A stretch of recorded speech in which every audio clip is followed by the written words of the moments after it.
cher Olivier, un grand merci d'être avec nous. Nous sommes très heureux que tu puisses nous rejoindre dans cette deuxième partie de l'après-midi. Ton intervention était prévue depuis un certain temps et il se trouve que les chiffres qui ont été publiés tout à fait récemment soulignent l'urgence de connaître la situation en France de la montée de l'antisémitisme. Donc je me permets de rappeler à nos amis, tu as été ministre, voilà, et tu es aujourd'hui le délégué interministériel de la lutte contre le racisme, l'antisémitisme, et puis également les a priori anti-LGBT. Donc on est très heureux que tu puisses nous aider à réfléchir sur la situation actuelle en France.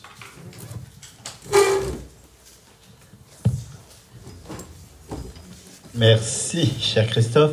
Bon, bonjour à toutes et à tous. Donc, effectivement, Olivier Klein, je suis délégué interministériel chargé de la lutte contre le racisme, l'antisémitisme et la haine LGBT depuis le 1er septembre. Et j'ai occupé des fonctions ministérielles pendant 1 an. J'étais ministre de la Ville et du Logement. Et j'ai surtout une attache locale. Je suis, et j'ai été, et je le suis à nouveau, maire de Clichy-sous-Bois en Seine-Saint-Denis, une ville de 30 000 habitants, une ville très populaire, qui s'est malheureusement fait connaître en 2005 au moment des révoltes sociales ou des émeutes. Ça dépend comment on souhaite les qualifier. J'habite cette ville depuis que je suis né. Mes parents ont quitté Paris intramuros en 66 pour s'installer à Clichy-sous-Bois. C'était un progrès social indéniable puisqu'ils habitaient dans l'atelier de confection de mon grand-père dans le 10e arrondissement pour rejoindre les très belles, en tout cas ce qu'on pensait être à l'époque, les très belles constructions du Chêne Pointu, une copropriété dessinée par Zerfus. Zerfus étant un grand prix de Rome, l'architecte du CNIT à la Défense, l'architecte de l'UNESCO et aujourd'hui l'architecte de la copropriété la plus endettée et la plus en difficulté de France, qui s'appelle le Chêne Pointu, que vous avez peut-être vu si vous avez vu le film de Lajli, Les Misérables. Le film a été tourné entièrement en décor naturel à l'intérieur de cette copropriété. Et ces copropriétés qui ont été vendues dans des programmes qui paraissaient être à l'époque un vrai progrès social, et ce qu'il était quand on quitte un atelier de confection, les toilettes sur le palier, eh bien vivre dans ces copropriétés inspirées de Le Corbusier était effectivement un vrai progrès social. Les premières familles, pour ça que je vous raconte un petit peu ça, les premières familles qui sont installées dans ces copropriétés en 65-66, à Clichy en tout cas, donc en accession, pas du logement social, en accession à la propriété. Une copropriété énorme, le Chêne Pointu, c'est 2 copros, une de 700, une de 800 logements. Si parmi vous, il y en a qui sont copropriétaires, vous savez qu'à 30, 40, même si on a un peu d'argent, on a du mal à réunir l'Assemblée Générale, à avoir un quorum et de voter les travaux. Donc imaginez à 700 de pauvres, voire de très pauvres, avec des passoires thermiques, enfin tout ce que l'on veut. Les premières familles qui sont installées là étaient pour l'essentiel, comme mes parents, des familles qui quittaient Paris, et puis beaucoup de rapatriés d'Afrique du Nord. Donc quelques familles juives aussi, mais plutôt juives séfarades. Voilà un peu mon histoire. Après, pour moi, la politique, c'est qu'une fonction, une espèce d'ovni dans ma vie personnelle. Je suis prof de physique-chimie. J'ai enseigné très longtemps. J'ai été chef d'établissement. Et avant de rentrer au gouvernement, en juillet, il y a 1 an, j'étais encore au rectorat de Créteil, chargé d'éducation prioritaire. Et je formais des profs à essayer d'enseigner le mieux possible dans les quartiers politique de la ville et en éducation prioritaire. Donc voilà, je suis un vrai quelqu'un, je vis, je continue à vivre à Clichy-sous-Bois et j'essaye, en tout cas je pense toujours être un enseignant dans l'âme qui fait de la politique, mais je crois pas être, ou j'essaye en tout cas de ne pas être un homme politique, ce qui vaut peut-être mes quelques succès et mes nombreux échecs. Mais voilà, c'est plutôt mieux de le vivre comme ça. La délégation interministérielle que le président m'a confiée, la première ministre, est une délégation importante qui existe depuis 2012 et qui a récupéré le champ de la haine LGBT en 2016-2017. Alors, elle s'est construite sur la HALD, sur un certain nombre d'autres délégations qui existaient. Elle a évidemment le champ du racisme et de l'antisémitisme comme noyau dur. Les questions LGBT se sont rajoutées, je vous l'ai dit, en 2016-2017. Et elle récupère actuellement les questions de discrimination. La délégation s'est surtout centrée sur la question des haines. Et un projet de loi qui est en cours va donner de nouvelles missions à la délégation de lutter contre la discrimination, de lancer par exemple des opérations de testing et de voir dans l'entreprise si l'entreprise choisit, recrute, discrimine dans ses recrutements. Voilà un peu le paysage de cette délégation. Pour revenir à votre sujet, et je remercie Christophe de m'avoir invité, la question notamment de l'interreligieux n'est pas une question que nous traversons régulièrement à l'intérieur de la DILCRA. Par exemple, nous ne subventionnons pas ou peu de travaux interreligieux. C'est pas parce que ça ne nous intéresse pas, au contraire, hein, mais c'est vrai que c'est pas dans notre cœur de mission. Mais je crois, à titre personnel, moi qui suis parfaitement laïque, athée, que c'est extrêmement important. D'abord parce que je le vis comme maire. Ces questions-là traversent nos villes. Et ça sera la dernière assise clichéoise, mais pour ceux qui s'intéresseraient ce soir à Clichy-sous-Bois, et si vous allez sur un moteur de recherche ou un autre, vous verrez que Clichy-sous-Bois est une des villes de pèlerinage catholique, Notre-Dame-des-Anges, le plus important de France. En tout cas, il l'a été. Si nous avions un tramway qui partait de l'Opéra pour aller jusqu'à Clichy-sous-Bois, avant-guerre, c'était pour les pèlerins qui allaient au pèlerinage de Notre-Dame-des-Anges. Et on a mis 50 ans à retrouver un jour un tramway pour que cette ville se désenclave. Et ce pèlerinage, il est particulier parce qu'il est constitutif de l'histoire de cette ville. À l'intérieur de Clichy-sous-Bois, vous avez un lieu un peu magique, Notre-Dame-des-Anges, propriété de l'évêché. C'est une église que je n'entretiens pas, j'en entretiens une autre. Hein. J'ai mis 3 millions d'euros pour en rénover une autre il n'y a pas longtemps. Et dont on vient d'inaugurer une nouvelle église. Très belle.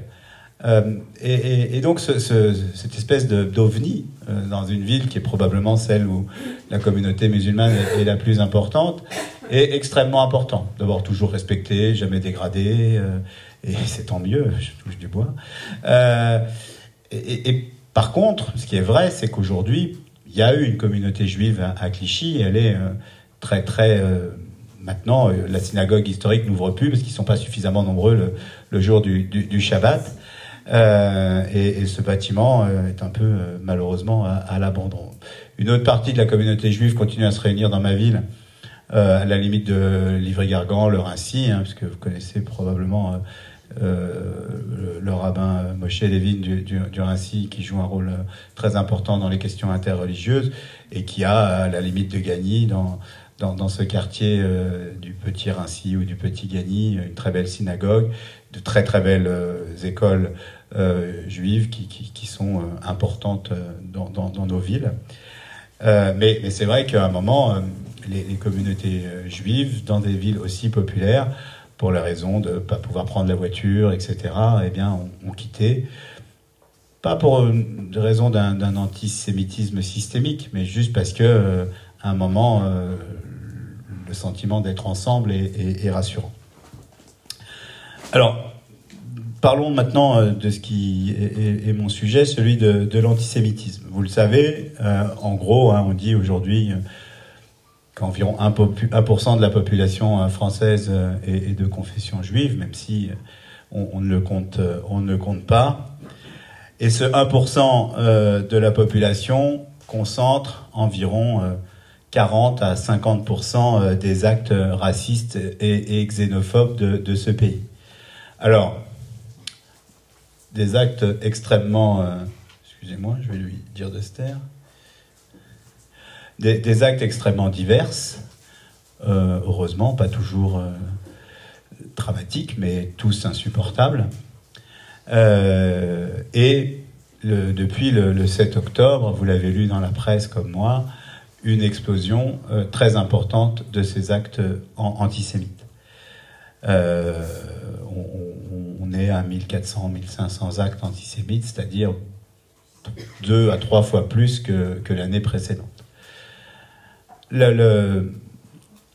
Et dans une situation qui était déjà tendue. Si vous vous rappelez le sondage de l'Union des étudiants juifs de France sur le sentiment d'antisémitisme à l'intérieur de l'université subi par les étudiants de confession juive, ce sondage a été fait avant le 7 octobre.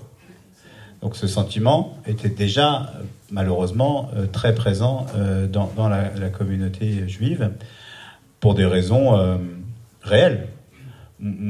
Si je vous parle de moi, je suis d'origine juive. Je n'ai jamais vu mon nom associé à ma religion réelle ou supposée avant ces dernières semaines. Jamais. Pourtant, je fais de la politique depuis 40 ans.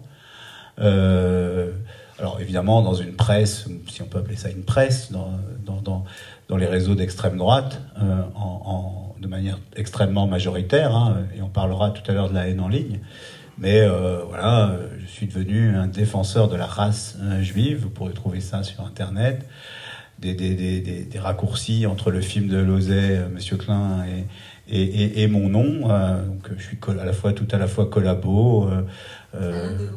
J'ai dit quoi? Oui. Alors à l'époque, pas aujourd'hui. Hein.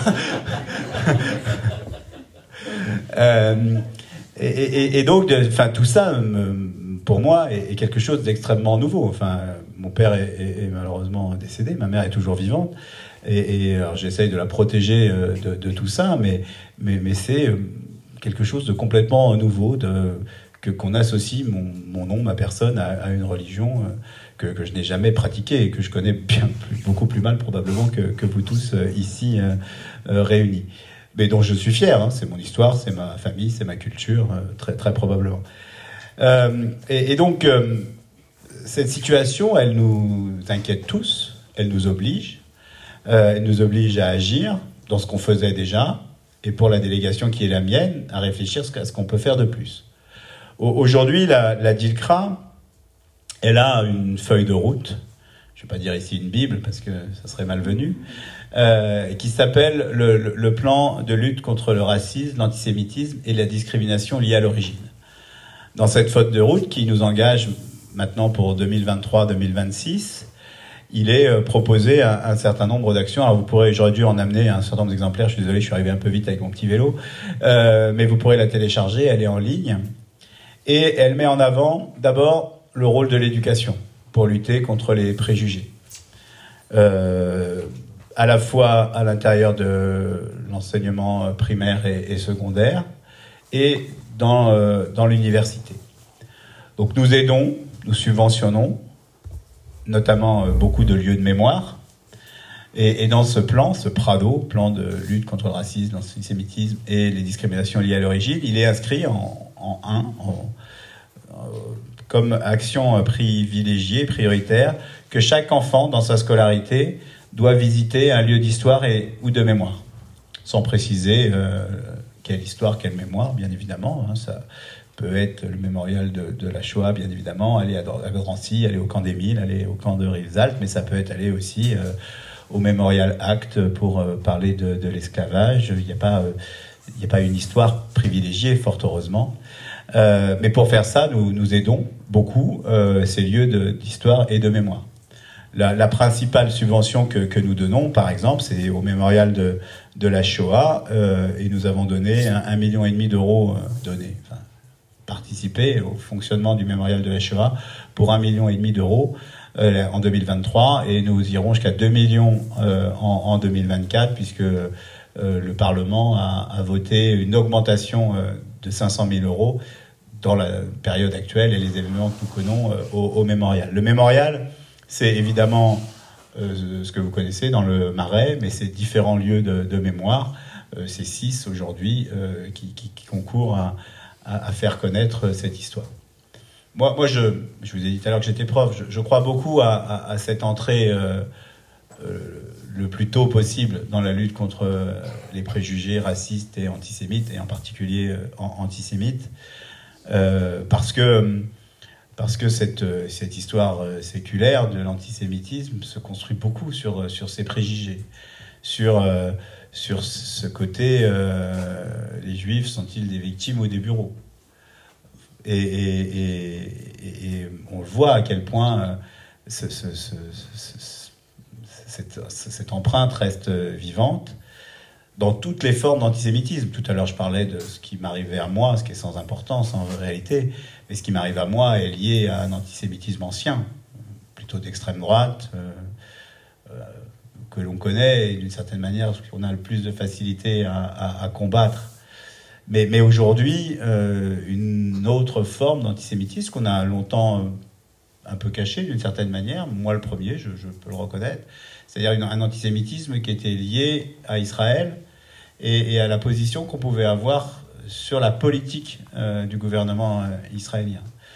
Rien n'interdit, et la définition de l'IRA de l'antisémitisme, rien n'interdit de ne pas être d'accord avec ce que fait la démocratie israélienne et le gouvernement israélien. C'est pas être antisémite de dire qu'on ne soutient pas Netanyahou, qu'on ne soutient pas sa politique. Mais ce qui est antisémite, c'est d'amalgamer la politique d'un État à sa population et, a fortiori, à la population juive, qu'elle soit en Israël ou en France ou ailleurs. Et là, c'est vrai que sous le cache-sexe de l'antisionisme, on voit naître un nouvel antisémitisme ou un antisémitisme différent, mais qui prend aussi ses sources dans cette idée de victime, bourreau. Et je crois, en tout cas, je pense qu'il y a des gens encore plus spécialistes, beaucoup plus spécialistes que moi. Donc beaucoup d'actions en direction des enfants. Et surtout, notre volonté, c'est de ne jamais renoncer. Partout. Je continue à prendre l'exemple de Clichy-sous-Bois, parce que si le président de la République m'a proposé ce poste, c'est aussi parce qu'il me connaît et qu'on fait des choses. Samedi, Ginette Kolinka sera dans un collège de Clichy-sous-Bois.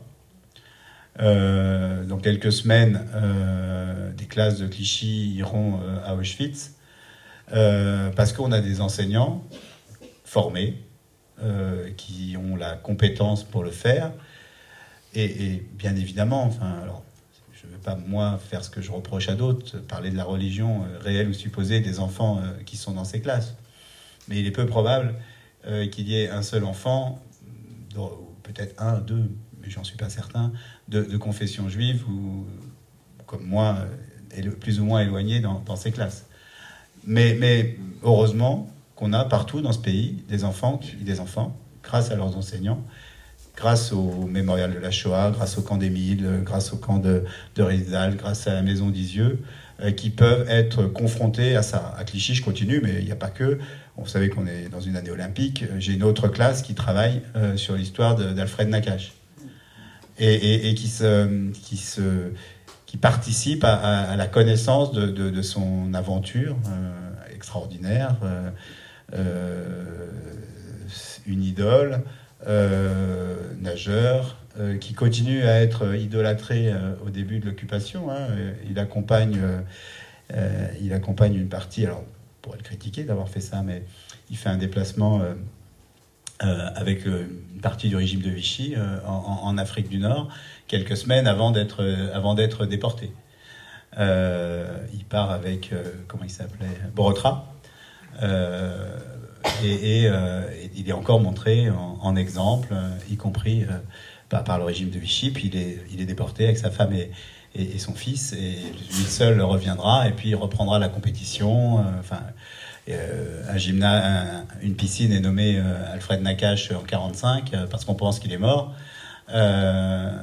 Et ensuite, il revient et il découvre qu'il a une piscine à son nom. Donc voilà, des enfants partout dans ce pays travaillent sur ces sujets-là. Vous savez qu'on soutient un prix qui s'appelle le prix Ilan Halimi, qui est un prix extrêmement important, qui permet à des jeunes, pas forcément des enfants, des jeunes, de travailler sur un projet autour du racisme et de l'antisémitisme ou l'antiziganisme, qui fait aussi partie de nos fonctions.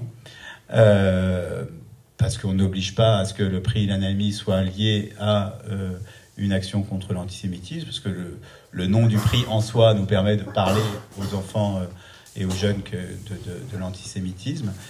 Et là encore, moi j'ai vu des projets remarquables. Là, dans les prix, vous le gardez pour vous parce que ça n'a pas encore été dévoilé, ça sera dévoilé bientôt, mais il y a des élèves de Saint-Malo.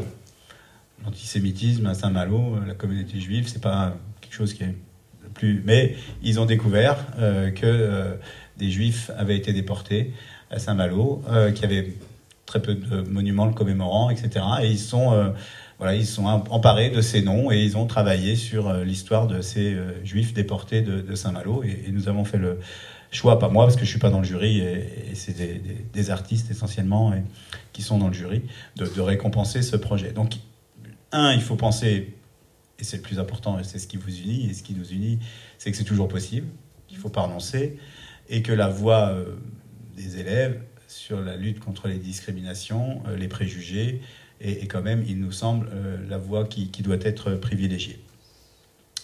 On est aussi très attentif aux étudiants, je parlais tout à l'heure de l'UEJF. On a des actions partenariales. L'UEJF, par exemple, travaille avec SOS Racisme, avec un programme qui s'appelle Coexiste. Alors pas Coexister, qui est lui un programme interreligieux, mais le programme Coexiste est un programme qui est porté dans les lycées et les collèges, en partenariat UEJF, SOS Racisme. On a un très beau programme que l'on finance, porté par l'Institut du monde arabe et le musée d'art et tradition du judaïsme, qui s'appelle Culture en partage. Je ne sais pas si vous l'avez déjà vu, mais qui montre à travers des bijoux, des habits, plutôt d'Afrique du Nord, à quel point tout ça est très très semblable. Les mains, les fibules, les habits, et donc il y a, si on y fait attention, beaucoup plus de choses qui rassemblent notamment les communautés juives et maghrébines et musulmanes d'Afrique du Nord qui les séparent. Et on va rajouter, en tout cas c'est le souhait, il y a un travail qui commence à la fois par l'IMA et le MAGE, je ne sais pas si c'est avec toi, l'idée de rajouter dans cette mallette une partie de la chrétienté et de continuer à montrer que ces cultures se partagent et ont des points communs et des histoires communes et beaucoup de choses qui peuvent continuer à nous rassembler à l'intérieur de notre République et de notre humanité. Ensuite, on a des fonctions de formation d'adultes. Nous faisons de la formation initiale de gendarmes, de policiers, de magistrats sur les questions racisme, antisémitisme, haine LGBT. On essaye d'investir le champ de la formation continue, c'est plus difficile. Parce que il y a des marchés, mais en tout cas on a un gros travail de formation. Et puis j'en ai parlé, la DILCRA est là pour subventionner, aider des projets locaux et nationaux. Donc on déconcentre, en gros notre budget de subvention est assez important, 5-6 millions d'euros. On déconcentre une partie de ce budget chez les préfets et il y a un appel à projet local pour que des associations plus ou moins grandes puissent porter des projets de lutte contre le racisme, l'antisémitisme, la discrimination, la haine LGBT. Et puis un appel à projet national qui nous permet de soutenir là des associations un peu plus grosses qui ont un rayonnement national. Donc j'ai parlé tout à l'heure du Camp d'Émile, du Mémorial de la Shoah et d'autres, SOS. Et puis une association évidemment très connue dans le champ de la lutte contre le racisme et l'antisémitisme, la LICRA, qui est une association que nous finançons très largement, plus de 400 000 euros. Et elle aussi a dans ses fonctions et ses manières de faire beaucoup d'interventions en temps et en milieu scolaire. Mais bon, il y en a d'autres, bien évidemment, plus petites, que nous pouvons aider aussi. Et puis je terminerai, j'en ai un peu parlé tout à l'heure, de plus en plus, nous avons un sujet autour de la haine en ligne, racisme, antisémitisme, haine LGBT. Donc nous avons un gros travail de signalement, parce que la haine en ligne, c'est l'acte 1, souvent, du passage à l'acte, et c'est évidemment une violence pour celui qui est attaqué, ou la communauté qui l'est, mais ça contribue à alimenter le réseau de la haine et de la violence. Donc vous le savez, il y a Pharos qui réceptionne ces haines et donc ces plaintes, Et nous signalons, nous faisons partie des signaleurs à Pharos, et puis nous animons un réseau de signaleurs de confiance qui permettent de porter et, on l'espère, on l'essaye en tout cas, de faire retirer des propos racistes et antisémites. C'est très compliqué. Si je prends un exemple, Twitter, X, aujourd'hui, a 0 régulateur de langue française. Vous imaginez ? 0. Il a des régulateurs anglophones, mais donc c'est... Enfin, Twitter en France, c'est 15 personnes. C'est une énorme machine installée pour l'essentiel en Irlande. C'est que des serveurs. Et donc, faire retirer un tweet antisémite, un tweet raciste, c'est extrêmement compliqué. Soral, que vous connaissez probablement, Rivarol ou d'autres, qui sont des lieux là de la vieille extrême droite, Soral, Dieudonné, enfin cette bande-là, Rivarol, je ne sais pas depuis quand existe ce nom, qui aime bien parler de moi, Rivarol par exemple. Mais c'est pas grave. Sont vraiment des lieux. Soral, il a été attaqué, enfin, son compte a été fermé pendant quelques jours, heures, je crois, puisqu'il a dit tout le bien qu'il pensait du nouveau Premier ministre, en parlant tout à la fois de son orientation sexuelle et de sa religion, réelle ou supposée, et en disant que de toute façon, c'était la même que Elisabeth Borne, enfin voilà, des choses hallucinantes. Et sur, évidemment, la haine d'Israël ou des sujets comme ça, enfin, tout fleurit, les fake news, etc. Et donc, on a un très gros travail partagé avec d'autres sur la haine en ligne. J'ai la capacité juridique de faire ce qu'on appelle un article 40, un signalement au procureur, ce que je ne manque pas de faire, sur tous les sujets, bien évidemment, liés à ma fonction, racisme, antisémitisme, haine en ligne. La justice a un regard de justice. J'ai fait plusieurs signalements au procureur qui ont été déclarés sans suite, mais je le comprends. C'est normal qu'il respecte la loi. Mais en tout cas, on est extrêmement attentif à ces sujets-là. Et quand je parlais tout à l'heure des 1400 faits antisémites, ne sont pas comptés là-dedans les milliers de propos antisémites que l'on peut voir sur les réseaux sociaux. Sinon, on serait à des chiffres 100, 1000 fois supérieurs. Les 1500 actes, c'est des actes formels, tags, arrachage de mezouza, inscription, insultes, etc. Voilà un peu ce que je peux vous dire de ce que l'on fait. L'objectif maintenant, c'est de continuer à lutter contre le sentiment d'impunité, mettre en place ce qu'on appelle, ça peut paraître dérisoire, mais une amende civile, puisque aujourd'hui, et c'est bien, la justice, puis la loi Guesso et d'autres, protègent contre les propos racistes et antisémites, mais ce sont des procédures très longues.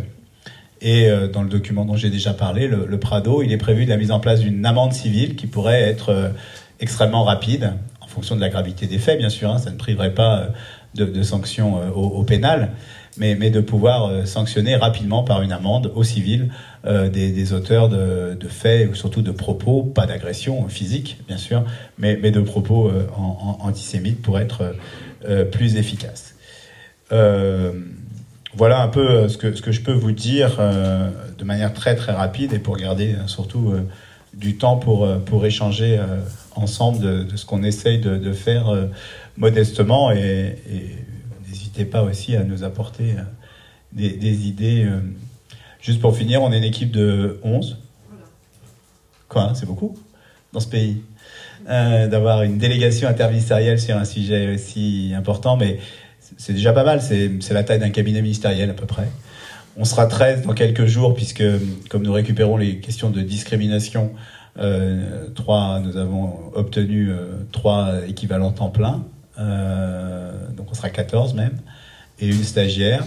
On finance chaque année 1 ou 2 thèses de recherche sur les questions de racisme et antisémitisme, et on y tient à financer ces travaux de recherche.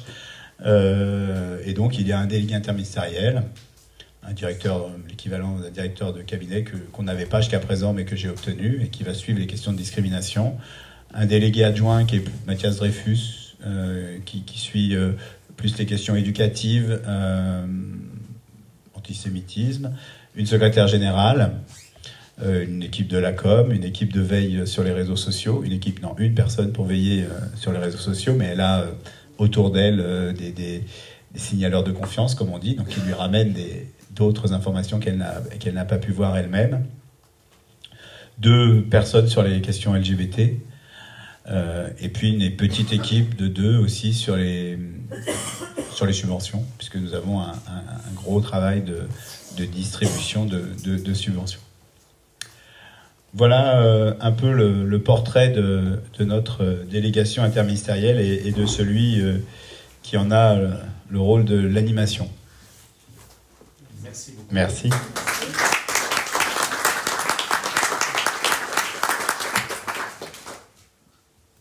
Voilà, s'agissant de l'éducation, plusieurs personnes, mais ce n'est pas le moment, pourraient donner le témoignage d'expériences vécues avec des jeunes dans l'enseignement catholique, avec une exposition, notre exposition du Cri du Cœur à la Voix des Justes, qui permet à des jeunes, voilà, des jeunes de milieux très différents, de pouvoir être ensemble, de prendre conscience de ce que fut la Shoah, comment des hommes et des femmes ont obéi à leur conscience pour en sauver d'autres, et comment aujourd'hui ils s'interrogent, là où je suis, comment moi aussi je peux être juste devant certaines situations, en particulier le harcèlement, etc. Et tout. Enfin, c'est pas le moment, mais on pourrait reprendre ça au moment sur ces questions-là. C'est pour ça que je vous ai parlé des signaleurs de confiance. Il y a une association que vous connaissez peut-être qui s'appelle Point de Contact, qui est une association qui travaille sur ce sujet-là. On est en train de réfléchir à avoir une espèce de guichet unique. Aujourd'hui, vous découvrez par hasard une incitation à la haine sur les réseaux sociaux. Vous êtes bien incapable de savoir ce que vous allez en faire, si j'ose dire. Même si... Alors, ce que je vous conseille, c'est Pharos. Si vous n'avez pas d'autres... Pharos, c'est le moyen le plus sûr. Vous faites un signalement, il y a sur la page de Pharos tout un système. Vous cliquez sur l'URL, vous le copiez et Pharos fera son travail. Mais donc, le problème de Pharos, c'est que vous n'allez pas savoir ce que devient votre signalement. Parce qu'il y en a beaucoup, etc. Donc c'est pour ça que nous, on réfléchit à un système de mise en commun de ces signaleurs de confiance, peut-être avec Point de Contact, qui est quand même une grosse association qui moi j'ai été visité, je suis pas un geek du tout, donc j'ai trouvé ça très impressionnant. Il y a des ordinateurs partout, des écrans partout. Alors la difficulté, c'est qu'ils sont aussi, Pharos aussi d'ailleurs, sur les sujets de pédocriminalité. Parce que sur Internet, il y a de tout. Et ils font des métiers très difficiles. Enfin, ils ont des psys, ils font de la régulation. Vous imaginez ce qu'ils regardent, ce qu'ils lisent et ce qu'ils regardent. Et donc, c'est des métiers complexes, avec des rotations. Enfin, je veux dire, de la régulation, et heureusement pour eux, parce qu'il y a de la haine en ligne, il y a du terrorisme, enfin, il y a de la pédocriminalité, enfin, il y a de tout, et de tout, et de tout, et de tout. Donc voilà, on a une petite équipe, mais qui ne travaille pas seule, enfin, et qui met en réseau, qui travaille aussi sur la question de la formation. Il y a le 6 février, la journée de sensibilisation à ces questions-là. On a créé un petit clip vidéo qui passe parfois avant certains jeux, notamment les jeux en ligne, sur la déontologie ou le fair play dans le jeu. Enfin, on est assez éclectique sur ces sujets-là. Et on n'est pas seul, parce qu'il y a un ministère de la transition, un ministère du numérique, pardon. En ce moment, il n'y a pas de ministre, mais ça va revenir. Donc tout ça et ce travail en réseau. Et puis on travaille aussi avec le ministère de l'Intérieur. Mais oui, moi j'ai une personne, mais elle n'est pas seule parce qu'il y a un réseau. Mais Pharos, c'est la porte d'entrée. Au moment des émeutes de juillet dernier, c'est plusieurs milliers de signalements, de faits qui ont été remontés à Pharos, de vidéos, etc. Oui. Oui, comment vous 40, le signalement au procureur. Est-ce que vous pouvez expliquer un peu, parce que l'antisémitisme est un délit, non? Oui, bien sûr. Donc voilà, alors j'ai cru comprendre que dans votre tâche, en fait, il y avait Moi, j'ai pas à juger si il y avait un angle mort qui était les réseaux sociaux. Est-ce que... Alors, l'essentiel des articles 40 sont faits sur ce qu'on repère sur les réseaux sociaux. Soral, par exemple, j'ai fait plusieurs articles 40 contre lui, mais ça ne veut pas dire que le procureur le procureur va s'en saisir, va étudier, enquêter, et après il va juger sur le droit s'il lance ou pas une procédure qui va aller plus loin. Par exemple, sur un autre sujet qui n'est pas du tout le même, j'avais fait un article 40 après des chants homophobes au Parc des Princes. Eh bien, le procureur n'a pas qualifié ça et a stoppé l'action judiciaire. Sur Soral, il n'a pas stoppé l'action judiciaire. Le problème, c'est que le site d'où il émet est à l'étranger, donc on ne peut pas le retrouver. Il y a plein de sites qui sont référencés un peu partout dans le monde. Je ne me rappelle plus l'adresse IP, pardon. Voilà. Tout ça rend le travail extrêmement difficile. Mais ça fait partie. Alors l'article 40, il n'y a pas que moi qui peux en prendre. Hein, toute administration qui juge que un propos est à caractère raciste, antisémite, injurieux, etc., permet à l'administration de décréter un article, enfin de proposer au procureur de se saisir à travers l'article 40. Après, justice se passe et le procureur va décider d'instruire ou de classer sans suite. Et il y a les deux. Parce que parfois, il n'arrive pas à qualifier. Alors moi, j'ai une magistrate, j'ai oublié de vous le dire, il y a une magistrate dans mon équipe qui souvent me dit, mais monsieur le délégué ou Olivier, ne faisons pas d'article 40, le procureur va classer sans suite. Et moi, je lui dis, moi, mon boulot, c'est de dénoncer, et il y a une indépendance de la justice fera son choix. Mais moi, je refuse de décider. Je ne suis pas le juge, je ne suis pas le procureur. Je décide de décider. En mon âme et conscience, ce qui est écrit là est insupportable. Et donc, c'est un peu bizarre. Hein, mais elle est détachée du ministère de la Justice, donc elle veut des fois préinstruire ma réflexion. Alors évidemment, pour elle, c'est engageant parce qu'elle est elle-même juriste. Elle dit oui, mais je passe en gros pour quelqu'un qui ne connaît pas son travail. Si je ne vous dis pas avant que de toute façon le résultat sera mauvais. Mais je lui dis on verra, mais je ne veux pas ne pas dénoncer cet acte d'anonymat.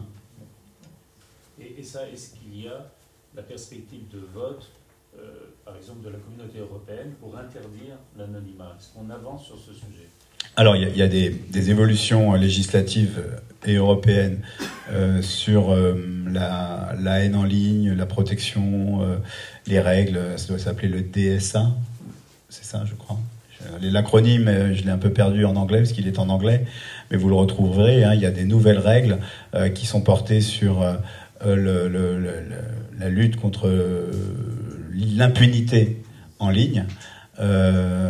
Et donc porter à un niveau européen, parce que sinon ça n'a pas de sens. Même comme ça, au niveau européen, la nébuleuse est tellement complexe que ça ne suffirait pas, ou ça ne suffira pas, mais en fait c'est déjà une première entrée. Et puis les grands groupes liés à ces réseaux sociaux, les grandes plateformes, adhèrent à ce DSA. On va l'appeler DSA aujourd'hui, je vérifierai, je te dirai.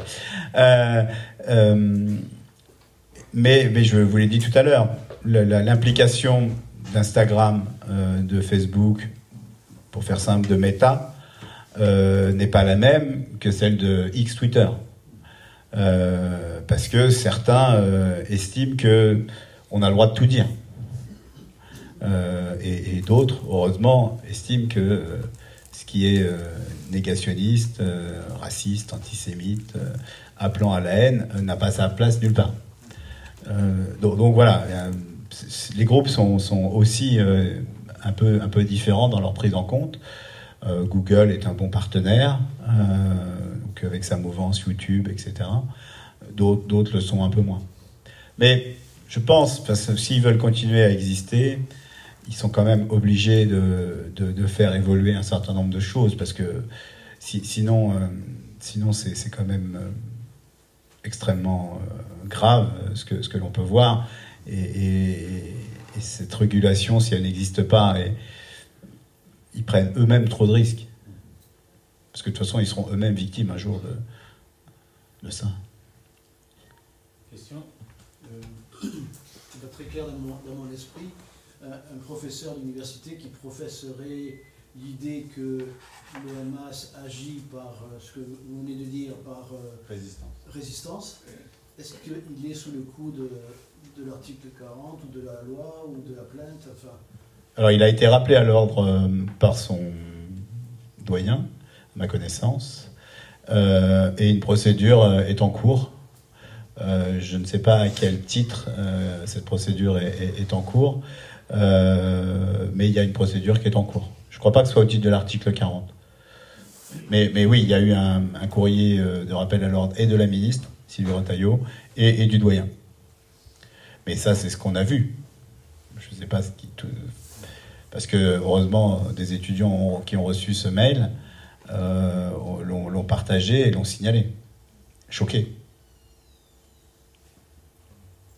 Les jours qui ont suivi le 7 octobre ont été compliqués dans l'université, dans un certain nombre d'universités, les plus politisées, si on peut dire.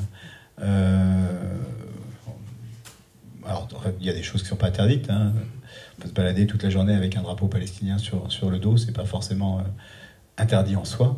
Ça dépend ce qu'on dit avec ce drapeau, même si le symbole, quelques jours après, le 7 octobre, est un peu provocateur. Mais voilà, moi j'ai vu, et je vous le répète, c'est le sondage qui montrait le sentiment d'être discriminé, le sentiment de subir des actes antisémites qui pouvaient être simplement une blague pas drôle par les étudiants, était présent avant le 7 octobre. Et après le 7 octobre, on a eu des témoignages. Samuel Le Joyeux, le président de l'UEJF, nous a dit que des étudiants juifs n'allaient plus en cours parce qu'ils se sentaient en danger, qu'ils étaient victimes de provocations, etc. Pour certains, puisque c'est autorisé dans l'université, retirer leur kippa pour être neutre ou non visible. Voilà, c'est une réalité qui est malheureusement présente. Oui. Monsieur, madame. Oui. J'ai l'impression dans une réunion de quartier. Je ne sais pas si je sors du sujet, mais je suis habitué à travailler en amont, c'est-à-dire que vous évoquez l'antisémitisme, l'antisémitisme, mais je sais aussi qu'il s'appuie sur une inculture. Et pour moi, mon ennemi, pour paraphraser Hollande, c'est l'inculture. Et je vois la difficulté de l'éducation nationale. Je viens de Pau, dont le maire est connu, et pour vous parler très concrètement, l'émir Abdelkader a été emprisonné pendant 6 mois. L'émir Abdelkader est un phare de tolérance, d'intérêt pour le judaïsme et pour toutes les religions. Voilà. Et M. Bayrou a donné son nom à une allée que moi je connais, mais que peu de gens connaissent, sans aucune explication. Au cimetière, il y a la tombe des enfants d'émir Abdelkader, que je connais, aucune explication. Donc si vous voulez, face au torrent de désinformation qui circule, moi je lutte contre l'islamisme, mais je comprends qu'un enfant qui voit ce que font les colons, qui voit les désastres à Gaza, qui voit, etc., s'il est normal, il est anti-israélien. Et comme il sait bien que les Juifs ont un studio à Tel Aviv,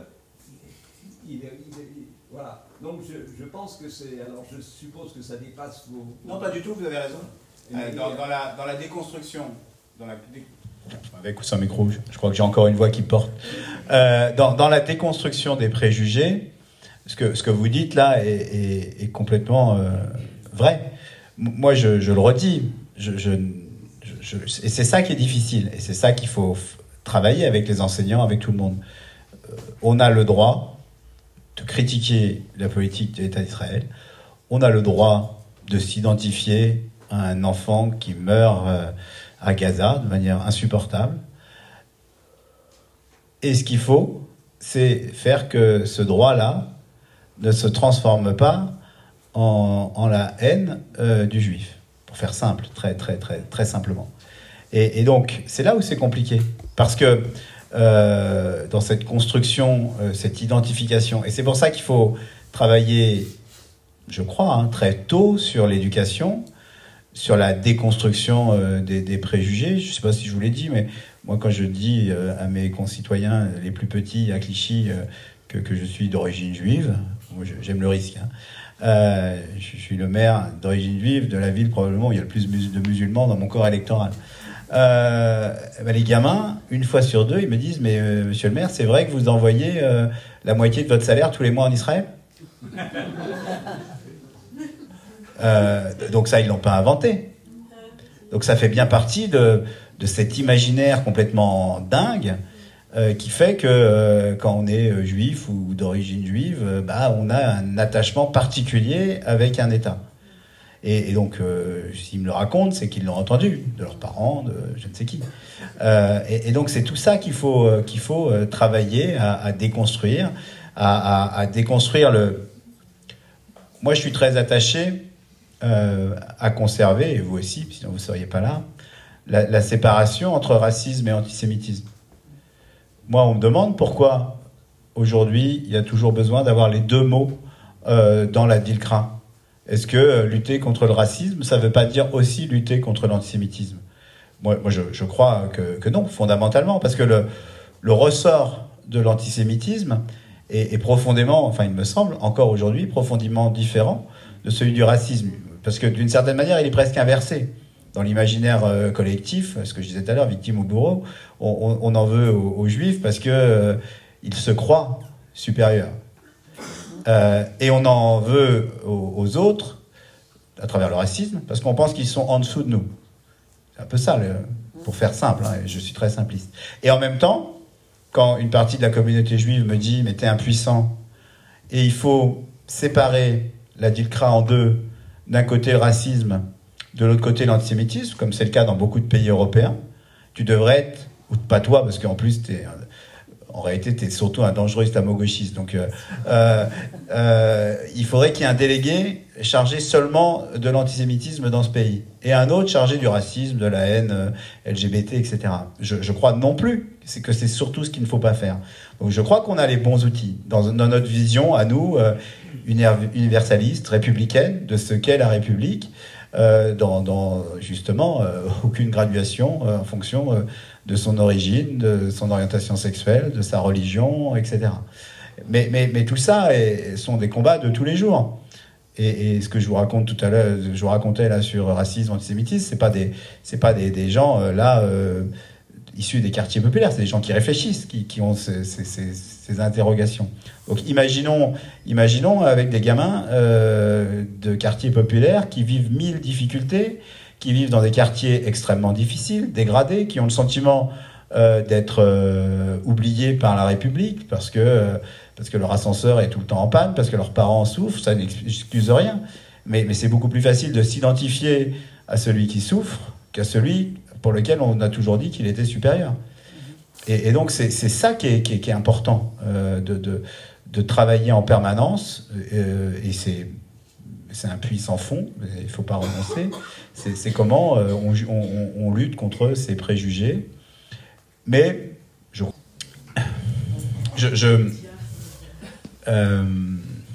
pense que les sujets d'antisémitisme, malheureusement, sont plus liés à la haine qu'à une réelle discrimination. Je peux me tromper, mais aujourd'hui, les plaintes que l'on voit, c'est rare de ne pas trouver du travail, un logement, parce que son nom est à consonance israélite, contrairement à d'autres. Mais alors, ça peut arriver, mais je crains, je pense, j'espère que non. Donc on est plus sur un antisémitisme, une haine. Voilà, c'est peut-être pour ça que ce sujet les discriminations telles qu'on travaille, nous, à la DILCRA, sont plus souvent liées à l'origine, au pays d'origine, ou à l'orientation sexuelle, qu'à la religion juive. Aujourd'hui, hein, si j'étais un jeune Polonais, je dirais pas la même chose, hein, mais... Oui. J'ai une question. Pour corriger les chiffres, ce matin, cet après-midi, on nous a partagé la population juive, à peu près 1% de la population, 50% des remontées antisémites. Et au niveau de l'islam, combien de pourcentage de la population et combien de pourcentage de remontées des actes islamophobes? Alors, vous savez comme moi que je ne vais pas pouvoir vous répondre, pour plusieurs raisons. D'abord parce que j'ai pas de chiffres sur la représentation, et elle est très disparate d'un territoire à l'autre. À l'échelle nationale, je crois que c'est 16 millions, non? 6 millions 8 millions, ouais. Ça dépend de ce qu'on compte, mais c'est difficile. Mais des actes, alors,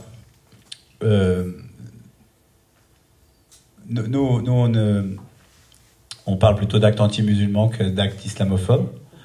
C'est le vocabulaire qui nous paraît le plus ajusté dans notre vision universaliste des choses. On a un vrai sujet, je pense qu'il nous manque. Aujourd'hui, vous savez, le président de la République et le ministère de l'Intérieur ont normalement dissous ou demandé au Conseil national du culte musulman de se dissoudre pour se reformer dans d'autres instances. Et ils travaillent à la création d'une association pour quantifier et lutter contre les actes anti-musulmans.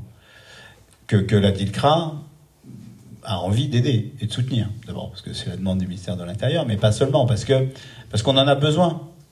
Parce qu'on ne peut pas lutter utilement et contre les préjugés si on n'est pas capable de tout quantifier, de tout dire, de tout raconter. Sinon, on nous accuse d'être de parti pris. La dissolution du CIF, c'est ça? Non, l'association qui quantifiait les actes, eux, ils parlaient d'islamophobes. Le CICF, c'est CIF. Le Conseil Islam de France a été dissous par le ministère de l'Intérieur en Conseil des ministres. Et donc, ce CCIF avait au départ comme vocation justement de lutter contre l'islamophobie, les actes islamophobes.